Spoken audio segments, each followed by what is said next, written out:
Let's combine some pork belly with a pork tenderloin to equal some porchetta. Let's get started. We're going to do a Italian herb version. What we got here, we got about 2.5 pounds of a pork belly. We found this at an Asian store. You can always go to a butcher. And then we have about 1.5 pounds of pork tenderloin there. We're going to start off. We have laid this down flat. We're going to take our fat side and we're just going to score it.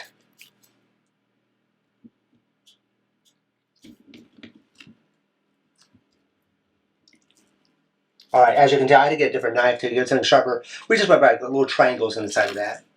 We'll take the other side. We'll take a little bit of kosher salt. We're going to use maybe half a teaspoon of kosher salt.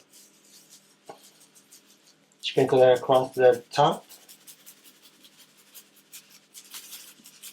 I'm just going to kind of rub that in. We're going to take some rosemary. We have 1 tablespoon of rosemary. We're the same. We're just going to really rub that into our meat there. We're preheating our oven to 500 degrees.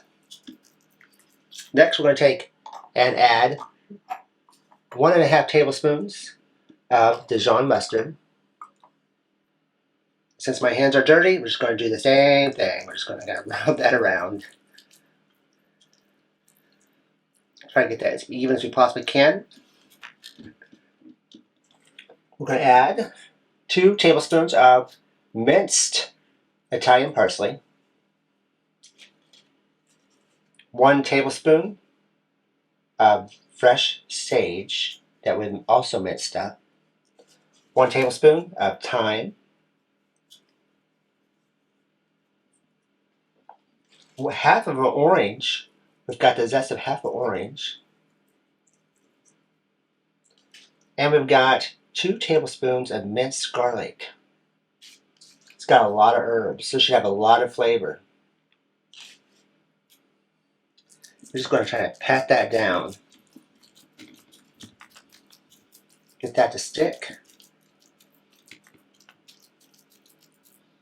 Take our pork loin, stick it there at the center, and then we're just going to kind of wrap it around. Now we went to the store and they didn't have any of the twine, which was kind of strange. But we're going to take some toothpicks. I'm going to use it to hold our meats together. Now our toothpicks here we put in water. Otherwise they could catch on fire in your oven. We don't want that to happen. So you want that moisture in there. You could also take aluminum foil and make aluminum foil strips as well.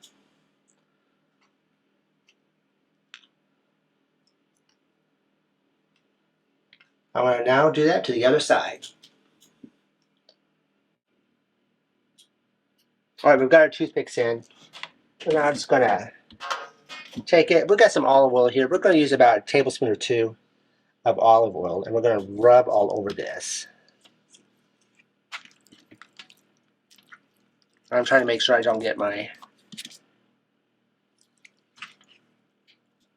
We're going to stick it on a sheet pan. We're going to place this in the oven at 500 degrees for 40 minutes. And then at the 20-minute mark, we're going to actually turn it over. We're then going to reduce the heat to 300 degrees and cook it for a minimum of 1 hour and 30 minutes. We'll make sure that the internal temperature is going to be at 145. But we're going to start off at 500 because we want to get this nice and crispy on the outside. Okay, it's been 20 minutes. We're going to take this roast, and you can tell it's beginning to get hot on top. Go ahead and turn that over. We're going to cook that for another 20 minutes at 500 degrees. All right, it's been 20 minutes. We're now going to take that. We're going to turn it again, fat side up. You can tell that's beginning to get a little crispy on top. We're going to take our heat, and we're going to reduce that to 300 degrees. And we're going to start off cooking that for roughly an hour and a half. You want to make sure that you turn that pork roast every 30 minutes or so. All right, our pork is done.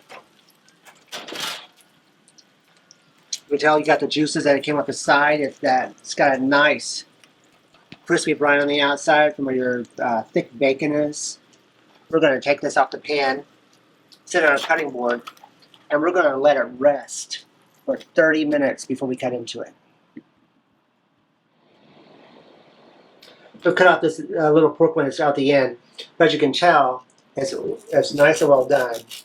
That you have to use a serrated knife on these. So you've got that crispiness on the outside and nice and juicy on the inside. And if you use toothpicks, remember to take out the toothpicks.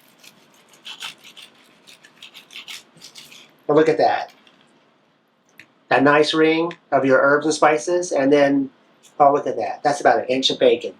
All right, we hope that you enjoyed this recipe. Give it a try.